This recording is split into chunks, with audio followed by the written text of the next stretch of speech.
Muchas gracias. Estamos hablando de reforma y era imprescindible no tener en este seminario al doctor Bernardo Martorell, médico cirujano y magíster en salud pública de la Universidad de Harvard y actual coordinador de la reforma de salud.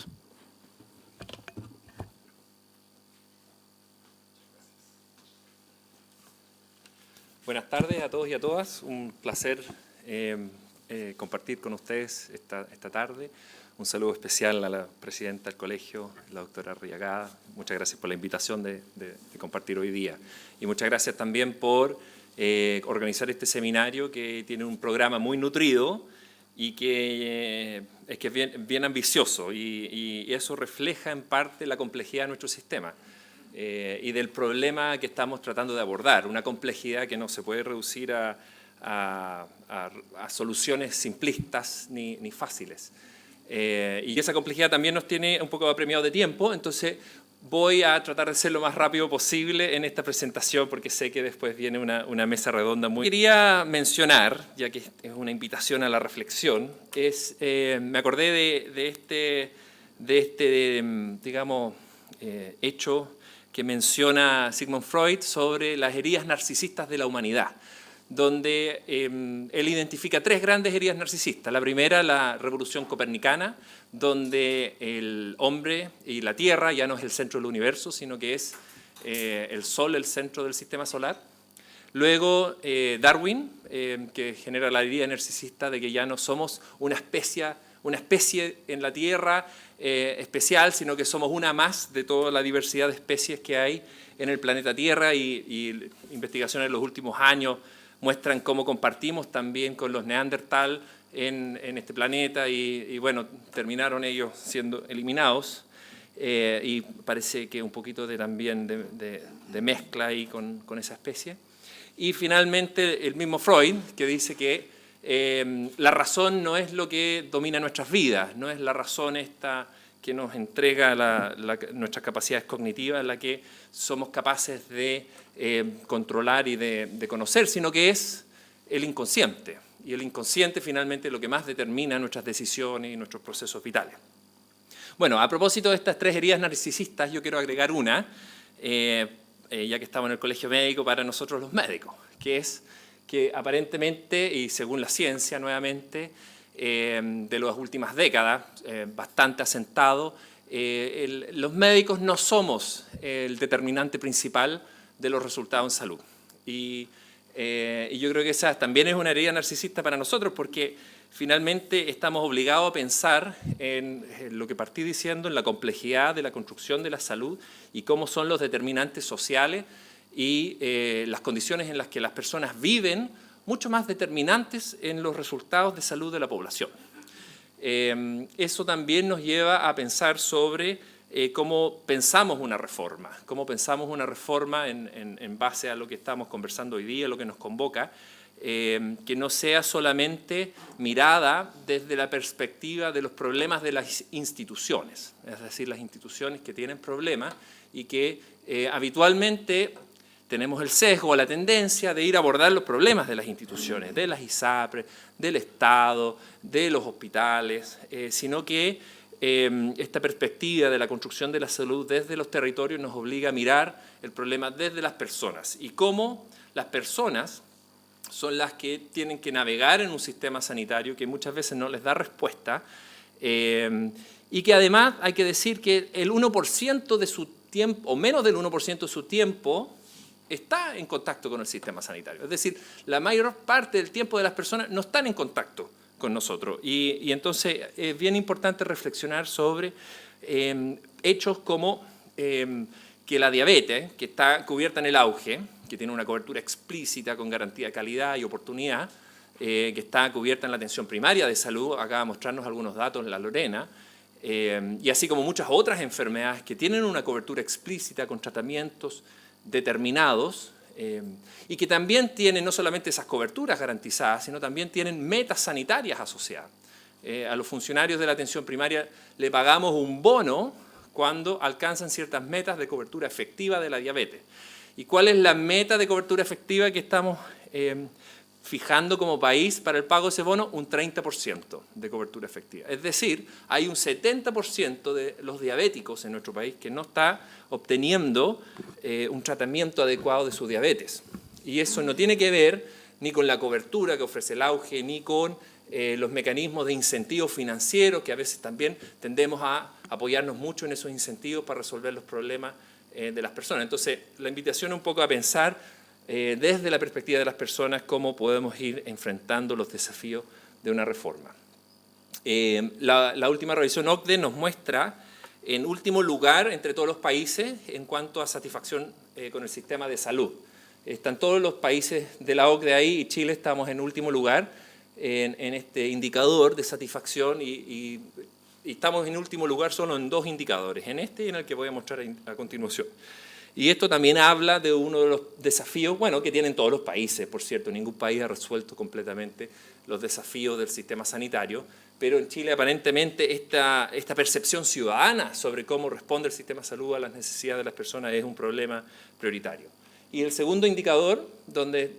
tenemos el primer lugar, es el exceso de peso, la suma de obesidad más sobrepeso, donde Chile también tiene el primer lugar. Y eso habla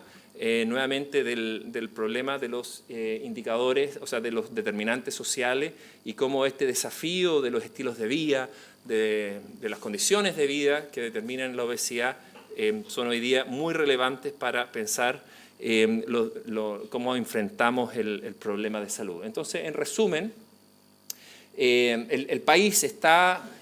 con un diagnóstico de agravamiento epidemiológico en el sentido de las enfermedades crónicas, debido a lo que acabamos de mencionar, que se traduce en que la multimorbilidad hoy día es la nueva normalidad. Es decir, hoy día no estamos pensando en enfermedades sueltas, individuales, que afectan a las personas, sino que estamos pensando que la gran mayoría de las personas tiene 2 o más enfermedades, el 3 de cada 4 adultos, o 5 o más enfermedades.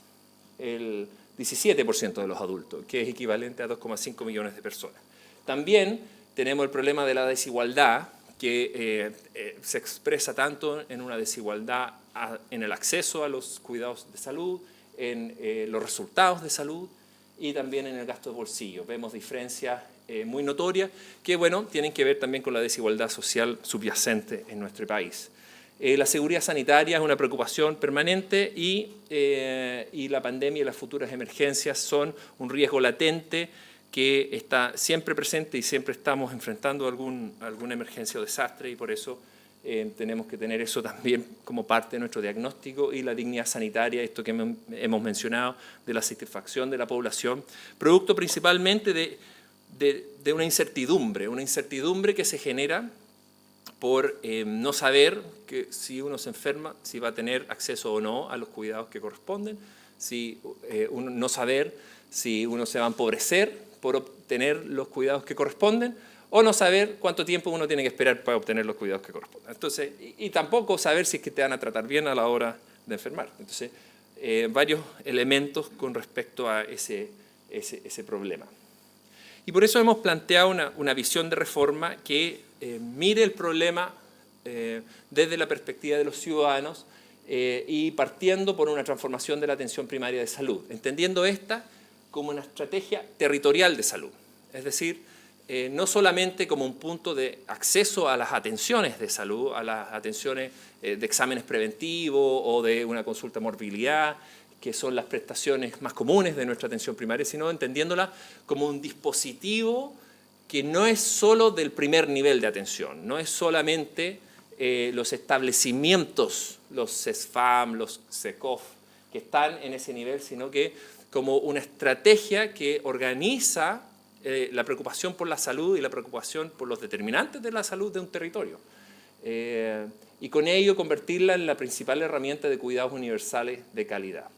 Que en el marco de las redes asistenciales construye salud junto a las personas, con siempre participación, tanto en las decisiones de gestión como en las decisiones a nivel individual, anticipando la aparición del daño, entregando servicios modernos y de calidad a toda la población y donde los niveles de especialidad ambulatoria y hospitalaria, junto con los cuidados sociales y del resto del Estado, se integran. Esta integración de los dispositivos disponibles para las personas en su salud, de los dispositivos de salud propiamente tal, sociales y otros ámbitos del Estado es muy relevante. Y finalmente, la arquitectura del financiamiento y del aseguramiento, que tiende a ser nuestro eje de conversación, en realidad deberá reformarse para sostener las estrategias anteriores, de hacerlas posibles, es decir, alinear los incentivos, podríamos decir, para que la visión anterior de esta visión territorial de la salud se pueda hacer realidad, y esto resguardando la protección financiera a las personas, eliminando la discriminación, incorporando mayor solidaridad, prevenir el abuso y promover la eficiencia. Para ello, avanzar hacia un sistema de seguridad social universal en coherencia con el programa de gobierno. Algunos elementos de este proceso que estamos llevando a cabo, que nos parece importante destacarlas. Lo primero es el principio de la universalidad. Este principio, que nos parece bien importante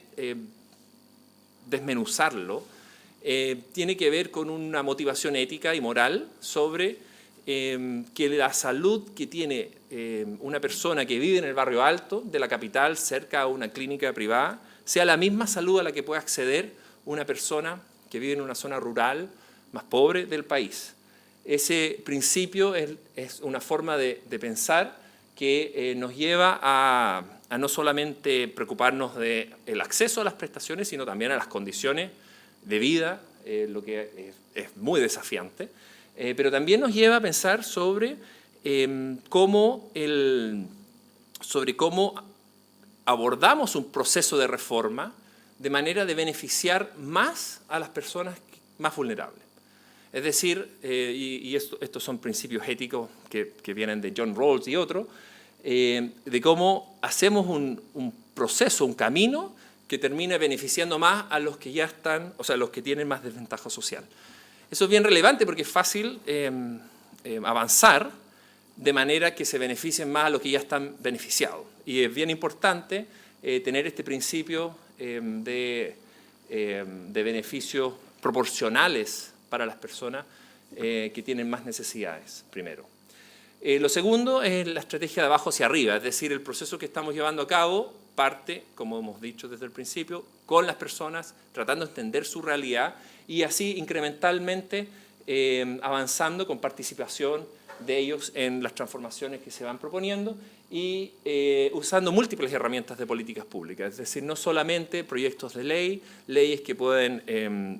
que se debaten, como presentó Juan Carlos, entre cuatro paredes, ¿cierto? En la dictadura y luego se implementan, sino que también con otras herramientas como la gestión, como el alineamiento de incentivos, como la misma participación como herramienta de política pública para la transformación del sistema. Y bueno, hemos organizado un poco el trabajo en estos cuatro ejes. El primero, el de la atención primaria universal, que llamamos el corazón de la reforma, las condiciones de vida saludable, el sistema público digno y moderno y la seguridad social en salud. Y voy a brevemente comentar en qué estamos en cada uno de esos ámbitos. El primero, el de la atención primaria universal, para nosotros es fundamental que este sea el corazón porque está bien asentado que los países que avanzan con atención primaria tienen mejores resultados en salud, con más equidad, con más eficiencia y con mejor incluso percepción ciudadana sobre la calidad del sistema. Y esto tiene beneficios económicos, es decir, tiene beneficios económicos y sociales para el país. Es decir, hay un caso económico que podemos hacer sobre la inversión en salud y la inversión en salud partiendo por la atención primaria de salud. Y esos beneficios económicos nos lleva a pensar la salud como una inversión y no como un gasto. En esta estrategia estamos partimos el año pasado con 7 comunas pioneras que están implementando una atención primaria universal, entendida no solamente como el acceso de personas que son de ISAPRE o de Fuerzas Armadas en esa estrategia, sino también como, y sobre todo como una potenciación de la atención primaria como hoy día la conocemos, con una serie de medidas en distintos ámbitos que resuelven distintos nudos críticos que están identificados en la construcción de la atención primaria y también potenciando la cartera de prestaciones que está disponible ahí.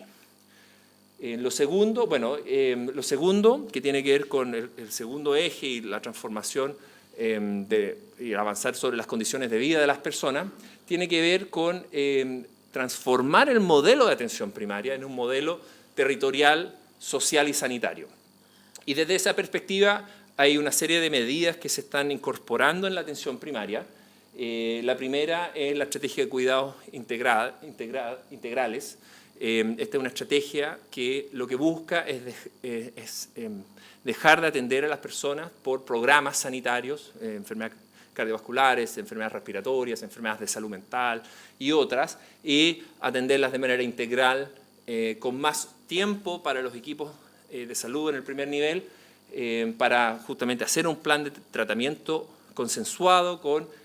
los usuarios y luego hacer un seguimiento online a distancia que ha mostrado, según un estudio de la Católica, reducir la probabilidad de hospitalización en un 42%. Entonces es una estrategia que tiene bien implementada un alto porcentaje de impacto en la salud de las personas. Lo segundo es la integración sociosanitaria, que es fundamental. Hoy día no podemos entender la salud sin este enfoque. La doctora Vega, que está liderando este proceso, a lo mejor lo va a comentar después también en mayor detalle, pero es parte también integral de lo que estamos haciendo, con una colaboración muy fuerte con el Ministerio de Desarrollo Social, justamente para que los cuidados sociales que hoy día están disponibles en un municipio o en un territorio sean coordinados con el equipo de salud de ese mismo territorio, cosa que suena muy razonable, pero que hasta hoy no había pasado. Para eso hay una serie de medidas que se están también implementando, servicios que agregan valor, bueno, aumento de servicios en domicilio, telemedicina, mayor resolutividad. Con iniciativas bien concretas estamos implementando cada uno de estos elementos que está ahí explicitado, y participación ciudadana también como motor de este cambio, con esta filosofía que mencioné al inicio de que sin la participación no vamos a poder avanzar, y eso lo estamos llevando a cabo de manera concreta en las comunas que están partiendo con la estrategia y expandiendo a las nuevas comunas también. Mañana tenemos el lanzamiento de las 14 comunas que se agregan este año 2024. Y en esta estrategia de atención primaria universal contamos con un préstamo del Banco Mundial, vale la pena decirlo, porque una mirada que nos han comentado, un poco más crítica, es que estamos con muy pocas comunas, como para que esto se transforme en una verdadera estrategia a nivel nacional. Y bueno, eso ha sido también a propósito, porque nos ha permitido ir adaptando la estrategia, modificándola, mejorándola, porque esto no se hace en el papel, esto se tiene que hacer realidad en el territorio. Y esa gestión de cambio es fundamental para lograr estos cambios que queremos realizar. Y eso no es simplemente escribirlo y decirlo, sino que es acompañar a los equipos, hacer un proceso como bien intencionado en cada lugar donde se está implementando. Y eso estamos aprendiendo la mejor forma de hacerlo, y el próximo año esperamos, con apoyo de este préstamo al Banco Mundial, expandir de manera mucho más la cobertura de esta estrategia, y ese préstamo va a trascender este gobierno y también permitirnos seguir expandiendo la estrategia y manteniéndola independiente del cambio de gobierno que pueda haber. Bueno, siguiendo con el camino del paciente que comienza en el territorio, en la atención primaria, en sus condiciones de vida, y que luego necesita atenderse en otros dispositivos, públicos o privados, es que estamos emprendiendo un fuerte énfasis en la interoperabilidad de los sistemas de información. Aquí la doctora May Chomalí ha sido parte de esta iniciativa, con harta fuerza, empujando esta línea de trabajo, donde también felizmente hay un proceso legislativo en curso que también lo está respaldando, y creo que el día de ayer se aprobó en el Senado el proyecto de ley de interoperabilidad. Entonces vamos por un buen camino. Hay también en el siguiente nivel de atención la necesidad de modernizar la gestión de la red y la gestión hospitalaria. Y aquí hay una serie de proyectos que están ahora en fase de incubación, para luego ser implementados, proyectos sobre el gobierno y la gestión de los cuidados ambulatorios de especialidad. Observamos dentro del ecosistema hospitalario una tendencia hacia los cuidados de atención cerrada, de preocupación por los pacientes que están hospitalizados, queda un poco relegado toda la preocupación por los cuidados ambulatorios de especialidad. Y ahí está nuestra lista de espera más grande, los 2,5 millones o más casos que están esperando una atención por especialista ambulatoria. y eso, una primera atención por especialista ambulatorio. Entonces eso es un desafío importante y vemos espacio para optimizar la gestión, espacio importante para optimizar la gestión, porque si uno piensa también esto es como si uno logra un mejoramiento del 10% en la gestión de este proceso, uno puede eliminar la lista de espera.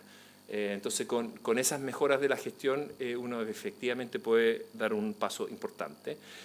También un modelo de financiamiento para la eficiencia y productividad y prevención de las listas de espera, que es un modelo que se está elaborando, tomando en cuenta muchos de los temas que se han planteado hoy día, de dejar atrás los modelos de financiamiento, sobre todo hoy día históricos, que predominan en nuestro sistema de financiamiento hospitalario. A pesar de que existen los GRD,